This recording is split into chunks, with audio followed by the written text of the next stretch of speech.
एक पुरानी कहावत है कि जोश और जुनून होना चाहिए और हौसले होने चाहिए, उम्र में क्या रखा है। हमारे साथ आज मौजूद है मगन लता जी। आपसे पूर्व भी चांदपुर गांव की वो ग्राम प्रधान रह चुकी है और दोबारा से फिर वो दावेदारी कर रही है। देश की महिला राष्ट्रपति प्रतिभा पाटिल जी एक बार उनको सम्मान दे चुकी है। उनके विकास कार्यों को लेकर, साफ और सफाई को लेकर उनको एक बार सम्मानित कर चुकी है। उनके जुनून की बात की जाए, राजनीतिक विरासत उनको एक जन्म घुट्टी के रूप में प्राप्त हुई है। उनके पिता ग्राम प्रधान रहे हैं, मगन लता जी के जो पिता है वो प्रधान रहे, भाई सोसाइटी के चेयरमैन रहे हैं, और जो उनके पति है करमवीर सिंह जी वो भी राजनीति में अच्छा खासा एक अपना ताल्लुक़ रखते हैं और अच्छा खासा एक रुझान रखते हैं। राजनीति को लेकर काफ़ी जानने वाले व्यक्ति हैं, समाज सेवी है। मगन लता जी का मानना है कि गांव में उनका नाम हो, 60 की आयु वो पार कर चुकी है, मगर हौसले आज भी उनमें बरकरार है और वो चाहती है कि वो चुनाव आगे भी लड़े और समाज की सेवा निरंतर करते रहे। मगन लता जी से हम बातचीत करेंगे कि एक बार वो गाँव के प्रधान रह चुके हैं, बस वो अब उन्होंने दोबारा चुनाव लड़ने की क्यों ठानी है। लगभग 15 वर्ष बाद वो दोबारा से चुनाव लड़ी है। 2005 से 10 के बीच वो ग्राम प्रधान रही है चांदपुर की। दोबारा से वो 10 वर्ष बाद, 10 वर्ष के गैप पर दोबारा चुनाव लड़ रही है। तो मगन लता जी से बातचीत करें कि दोबारा से वो चुनाव क्यों लड़ रही है, क्या वो मुद्दे होंगे जिस मुद्दों पर वो चुनाव लड़ेगी, और राष्ट्रपति ने उनको अवार्ड दिया था वो किस लिए दिया था, क्यों उनकी कार्यशैली प्रभावित हुई है। तो मगन लता जी, सबसे पहले आपको खोजी न्यूज़ में बहुत बहुत स्वागत है। धन्यवाद। मगन लता जी, आपसे पहले आप ग्राम प्रधान नहीं है, मैं उस वक्त का आपसे जानना चाहूँगा सबसे पहले कि उस वक्त आपने कौन कौन से विकास कार्य अपने गाँव में किए थे। वो कार्य जी मैंने अपने गांव में रास्तों का नवीन जो करण किया, चौड़ाकरण के लिए किया। रास्ते हमारे गांव के बहुत छोटे छोटे रास्ते थे, हमने साइड में नाली बनाई, उनको चौड़ा किया अपने गांव के रास्ते लेकर। उस समय किस तरीके से काम किया था। शौचालय, हमारे गांव की सभी बहनें बहू बेटियां बाहर शौचालय के लिए जाते थे, तो फिर हमने सोचा भाई ये तो गलत बात है, बाहर शौचालय लेके जाते हैं, गंदगी फैलती है, बीमारी पनपती है। तो हमने अपनी सरकार से मतलब कहा भाई हमारे गांव में घर घर शौचालय होना चाहिए। हमने ब्लॉक में डिमांड करी है कि हमारे गांव में घर घर शौचालय होने चाहिए, जो कोई भी बहनें बेटी शौचालय के या भाई बाहर ना जा। अच्छा, बताया गया कि आप देश की राष्ट्रपति से भी एक बार सम्मानित हो चुकी है, तो वो क्या मुद्दे थे जिसको लेकर आपको राष्ट्रपति प्रतिभा पाटिल द्वारा सम्मानित किया गया था। राष्ट्रपति जो पुरस्कार मुझे मिल चुका है वो मेरा मेन मुद्दे इसी वजह से मिला कि भाई हमने अपने गांव में वो ये लैट्रिन बनवाई और साफ़ सफाई का हमने स्वच्छता का पूरा ध्यान रखा अपने गांव में। ये गांव की नाली साफ़ करवानी, जो नाले हैं उनको साफ़ करवाना, कहीं सड़क के पे कूड़ा पड़ा है उसको कर्मचारी से उठवाना, इसी के अपने इन्हीं कार्यों के लिए मैंने पुरस्कार मिल चुका मुझे। हमने सुना है कि आप एक शिक्षिका भी रही है, लगभग 10 से ज़्यादा वर्षों तक आपने शिक्षा ग्रहण की और प्रौढ़ शिक्षा के रूप में आप उत्तर प्रदेश सरकार की एक योजना थी उसको भी आपने संचालित किया है। तो वो शिक्षा का दौर कैसा रहा आपका। वो शिक्षा का दौर उस टाइम पे मेरा काफ़ी अच्छा था। जो बुजुर्ग महिला थी, मैं उस टाइम पे मेरी आयु कम थी, मैंने अपनी बहनों को पढ़ाया, शिक्षित किया, जिन पर नाम भी लिखना नहीं आता था वो मेरे घर आती थी, मैंने उनको पढ़ाया। इसके बाद फिर अनौपचारिक शिक्षा चल गई, उसके माध्यम से मैंने स्कूल चलाया। जो बच्चे स्कूल में आते थे तो उनको उनके द्वारा पेपर भी मतलब स्कूल चलाया, अनौपचारिक शिक्षा को बच्चों को पढ़ाया।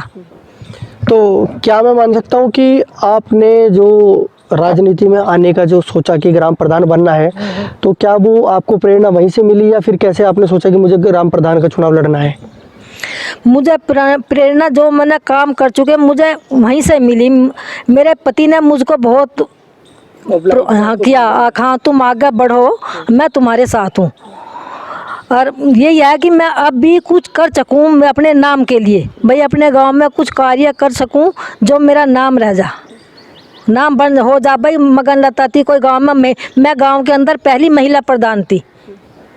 तो दोबारा इन्हीं मुद्दों को लेकर मैं अपने दोबारा भाई स्कूल बनवा दूं, बच्चों के लिए इनका ध्यान रखूं। बच्चे मेरे भाई स्कूल गांव की बच्ची कोई शिक्षित बिना पढ़े ना रह सके, सभी बच्ची पढ़ी लिखी रहे। बच्चियों के साथ जैसा ये ऐसे हादसे हो रहे, मेरे गांव की किसी बच्ची के साथ कोई ऐसी घटना ना हो। मेरे गांव के बच्चे सभी पढ़ लिख के भाई अच्छी अच्छी जगह जाए, लड़के भी लड़की भी, जो मेरे गांव का नाम रोशन हो भाई यहाँ मुझसे पढ़े हुए बच्चे हैं ये। ये सुनने में आया कि आपकी पारिवारिक जो पृष्ठभूमि थी राजनीति से, मैं जानना चाहता हूँ कि आपके घर में कौन कौन लोग किन किन पदों पर विभूषित रहे, कौन कौन से पदों को आपके परिवार वालों ने सुशोभित किया है? यहाँ के या वहाँ के? वहाँ बस मैके में। जी जी। मेरे मैके में मेरे पापा जो थे वे गांव के प्रधान भी रह चुके, वे डायरेक्टर भी रह चुके सोसाइटी के। जो मेरा भैया है वो शुगर मिल दोराले का चेयरमैन भी रह चुका। मेरे मतलब मैके में ही राजनीतिक से मुझे कुछ हाँ, था। तो मैं ये लगाव था आपको, तो एक लग रहा है कि आपको परिवार की तरफ से ही वो मिला, मतलब आपको परिवार की तरफ से ही आपको प्रेरणा मिली कि आपको आना चाहिए। उसके बाद अपनी शिक्षा यहाँ ग्रहण की। मैं आगे मेरा सवाल ये रहेगा कि क्या वो मुद्दे होंगे जिनको लेकर आप दोबारा से प्रधान बनना चाहती हैं? अब मेरा जो है मेरा महिला का मुद्दा है भाई। जैसे गांव में महिला है, खेत में जाती हैं, किसी के साथ कोई हादसा हो जाता है गांव में, और बालिका हैं, इनको पढ़ना चाहिए, पढ़ाना चाहिए, बच्चों के साथ कोई गलत काम ना हो। मैं अपने गांव के लिए, महिलाओं के लिए ही मेरा मेन मुद्दा लेकर मैं। महिला सुरक्षा आपका प्रथम मुद्दा है? हाँ जी, महिला सुरक्षा मेरा प्रथम मुद्दा है। हम शुरू से ही दोनों, मैं भी और मेरे पति भी, हम दोनों ही शुरू से ग्राम सेवा में जुड़े रहे। जब मैं इस गांव में आई थी तो इस गांव में बिजली नहीं थी, तो मेरे पति ही इस गांव में पहली बार लाइट लाए। बहुत प्रयास करा उन्होंने, फिर गांव में लाइट आई। वो प्राग डेयरी जो है उसके चेयरमैन भी रह चुके, डेयरी को भी गांव में लाए। उनको भी मतलब ग्राम सेवा से, ग्राम समाज से बहुत ही लगाव है। वैसे तो विभिन्न मुद्दे होते हैं चुनाव में लड़ने के लिए, पर एक मेन मुद्दा आपने बताया महिला जी महिलाओं की सुरक्षा आपकी प्रथम दृष्टि आपका पहला काम होगा। जी। तो दूसरा अगर मैं बात करूं, और मुद्दे कौन कौन से होंगे जिनको लेकर आप मुख्यतः लड़ेंगे इस बार? और मेरा जो चुनाव अब प्रधानी का मैं इस बार लड़ी है, मेरा मेन मुद्दा पहला तो ये है कि मेरे ग्राम की महिलाओं का, मेरे ग्राम की कोई भी महिला मतलब सुरक्षित रहें, सभी मेरी बहनें सुरक्षित रहें। दूसरा मुद्दा मैं फिर इसी वजह से लड़ रही हूँ चुनाव कि गांव में मैं विकास कार्यों के लिए जो कुछ हमारी योजना में विकास कार्य कुछ रुके थे, हमारी तमन्ना है कि हम उनको और पूरा करें, आगे बढ़ावें। और क्या मगन नजर जी का आखिरी चुनाव होगा या इसके बाद भी कोई इच्छा रहेगी? मेरा ये आखिरी चुनाव है, क्योंकि आगे तो उम्र ही नहीं रहने की। हाँ, बाकी आखिरी चुनाव है मेरा ये बस। तो क्या चाहती है आप आखिरी चुनाव में अपने? बस आखिरी चुनाव में यही चाहती हूँ, मैं सभी बहनें मुझे वोट दें, मुझे सपोर्ट करें, मैं अपने गांव में विकास कार्य करूं। जो कोई योजना सरकार की नई नई चलती है महिलाओं के लिए, जैसे सिलाई कढ़ाई की समूह वगैरह चल रहे, इनको ज़्यादा ज़्यादा अपने गांव में लाने की कोशिश करूं। सभी मेरी बहनों को रोज़गार मिले और सारी मेरी बहनें इनसे रोज़गारों से जुड़े, उनको कार्य मिले काम करने के लिए।